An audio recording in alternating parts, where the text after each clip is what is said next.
Tidak ada satupun yang serupa dengan makhluk. Ini ayat. Kembalilah kepada Quran. Maka dari 3 ayat ini jadilah dia Allah qiyamuhu ta'ala binafsihi. Allah itu berdiri dengan sendirinya. Mukhalafatuhu lil hawadis. Allah tidak sama dengan makhluk, tidak sama. Kenapa ada pelajaran tauhid qiyamuhu ta'ala bi nafsihi? Allah berdiri dengan sendirinya. Allah mukhalafatuhu lil hawadis, karena ada 3 ayat tadi. Dan bukan hanya itu, dalil banyak, tapi ini yang kita kemukakan. Jadi bagi orang yang meyakini Allah berdiri dengan sendirinya tanpa ada alam sertanya dan sebagainya, Allah tidak serupa dengan makhluk berdasarkan Quran. Ada lagi satu pemahaman bahwa Allah itu bersemayam di arsy dengan alasan Ar-Rahman 'alal 'arsy istawa. Tuhan yang Maha Pengasih di atas aras istawa, bersemayam. Pertanyaannya, apakah keyakinan Tuhan bersemayam ini juga berdasarkan Quran? Ya, berdasarkan surat Thaha ayat 5. Yang jadi masalah di An-Nisa 59, Allah katakan, kalau kalian berselisih pendapat, kembalilah kepada Quran dan hadis. Ini Qurannya dulu. Ternyata di dalam Quran ditemukan 3 ayat tadi. Tentulah berdasarkan 3 ayat tadi Allah berdiri dengan sendirinya. Kemudian Allah tidak serupa dengan makhluknya. Berdasarkan Quran juga Allah bersemayam di atas arsy. Bersemayam di atas arsy dengan qiyamuhu ta'ala bi nafsi tentu jauh beda. Saudara-saudaraku, lalu di antara 2 pendapat ini, mana yang benar? Ini masalah. Ini tolong disimak ini. Jadi jangan sia-sia Allah menciptakan otak kita, tiba-tiba begitu mendengarkan khutbah tak berotak. Ya? Mana yang benar? Kenapa otak ini mesti dijalankan? Jangan nanti dituduh, ini main otak-otak. Lihat Al-Quran juga. Sampai-sampai Allah katakan Allah menimpakan azabnya bagi orang yang tak menggunakan otaknya. Lihat itu dalam surah Yunus ayat 100. Kadang-kadang orang sembarang nuduh, itu Ustaz main akal-akalan. Masya Allah, kita tak mungkin berkata begini kalau tidak berdalil. Kalau dalam bahasa kasarnya, kau baca Quran, aku baca Quran, kau baca hadis, aku baca hadis, kau baca asbabun nuzul, aku baca asbabun nuzul, kau baca asbabul wurud, aku baca asbabul wurud, kau baca tarikh, aku juga baca tarikh. Jadi, mari kita renungkan, simak baik-baik. Yang satu mengatakan Allah bersemayam di atas arsy. Dalilnya mana? Quran. Yang satu mengatakan Allah berdiri dengan sendirinya, tidak boleh dikatakan bersemayam di atas arsy. Dalilnya mana? Quran. Saudara-saudaraku, Allah mengatakan kalau berselisih pendapat kembali kepada Quran. Mana ini? Makanya kalau beda paham itu saya lebih suka duduk bersama. Duduk bersama, sama-sama ahlinya, duduk. Saya malam minggu kemarin di Batubara. Ada masalah. Orang beda paham. Saya hadir ke sana, waktu saya hadir dia tak datang. Begitu saya pulang baru dia sibuk. Saudara-saudaraku, seiman, seakidah yang dirahmati Allah Subhanahu wa taala. Nah, untuk mengadilinya pakai Quran lagi. Pakai Quran. Mana ayatnya? Ali Imran ayat 7. Coba kita lihat bagaimana Ali Imran ayat 7. Dialah Allah yang menurunkan Quran kepada Nabi Muhammad. Jadi Allah menurunkan Quran. Maka ada disebut nuzul Quran. Terus Quran itu di mana? Di Lauh Mahfuz. Di Lauh Mahfuz. Innahu laqur'anun karim. Ini Quran bacaan yang sangat mulia. Fi kitabim maknun, di dalam kitab yang terpelihara. Tidak ada yang dapat menyentuhnya kecuali hamba yang disucikan. Terus Quran itu tanzilun min rabbil alamin, diturunkan dari Tuhan semesta alam. Maka disebutlah nuzul Quran. Begitu Quran sudah diturunkan, apa bihadzal hadis antum mudhinun, itu kata Allah. Kenapa Quran ini kau remehkan? Jadi Allah mengatakan, kenapa ini Quran yang diturunkan ini kau remehkan? Dari situlah ulama mulai berpikir, menyebutkan undang-undang, aturan-aturan fikih, adab-adab kepada Al-Quran. Kenapa? Karena Allah bilang, kenapa Quran kau remehkan? Makanya jangan taruh kacamata di dalam Quran, jangan ringtone HP, ringtone Al-Quran, nanti HP kau bawa ke dalam WC, dan sebagainya, dan sebagainya.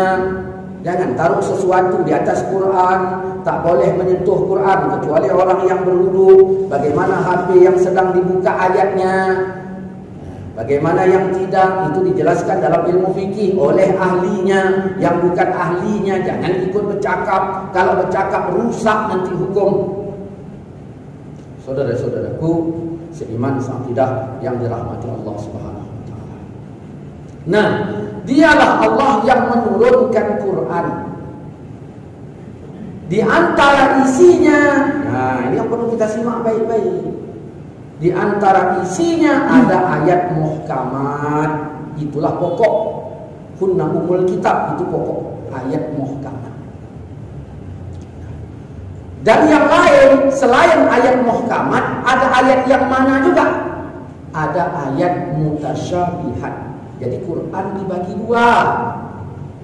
Yang pertama muhkamat, yang satu lagi mutasyabihat. Dah. Fa ammal ladzina fi qulubihim zayghun. Adapun orang yang dalam hatinya condong kepada kesesatan, fayattabi'una ma tasyabaha. Dia mengikuti ayat mutasyabihat. Di sini masalahnya. Kalau hatinya condong kepada kesesatan, yang dia ikuti ayat mutasyabihat.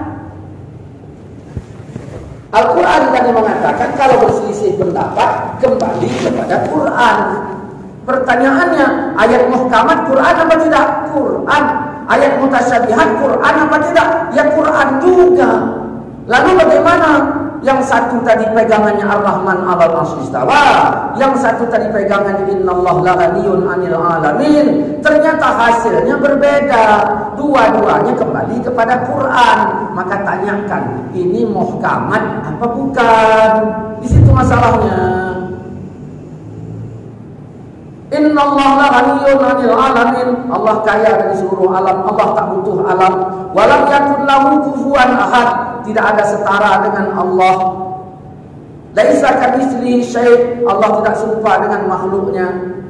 Jelas apa tidak? Jelas. Berarti kalau jelas, jadilah qiyamuhu ta'ala bi nafsihi. Allah tak serupa, Allah berdiri dengan sendirinya, tidak ada makhluk sertanya. Sebelum makhluk diciptakan Allah sudah ada. Di mana Allah saat itu? Sahabat pernah tanya kepada Rasul. Tidak ada beserta Allah. Terus bagaimana? Ya inilah akidah, Allah berdiri dengan sendirinya. Loh, tapi ada ayat mengatakan Allah bersemayam di atas aras. Itu ayat juga, betul. Tanyakan, itu muhkamat apa mutasyabihat? Ternyata ayat itu mutasyabihat. Makna istawa itu banyak. Begitu dalam surah Baqarah ayat 29, istawa itu diartikan menuju. Begitu istawa di dalam surah Taha ayat 5, mau diartikan apa? Adapun orang yang condong dalam hatinya kesesatan, dia mengikuti ayat mutasyabihat. Di sini salahnya. Salahnya di mana? Kembali kepada Quran yang sudah betul, tetapi ayat mutasyabihat diambilnya jadi dalil akidah. Saudara-saudaraku seiman seakidah yang dirahmati Allah SWT.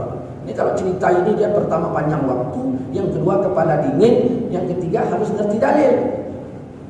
Ngerti dalil waktu tak panjang tak cukup. Ngerti dalil waktu panjang kepala dingin tidak ada, tak bisa juga. Kita bukan urusan debat masalahnya. Hatu burhanakum in kuntum shadiqin. Datangkan dalilnya jika kau benar, itu masalahnya. Oh ternyata kami berdalil, ikut lagi aturan dalilnya. Ternyata Al-Quran dibagi dua. Yang bilang siapa? Ada muhkamat, ada mutasyabihat. Orang yang dalam hatinya condong kepada kesesatan, dia menjadikan dalil tauhidnya itu ayat-ayat mutasyabihat.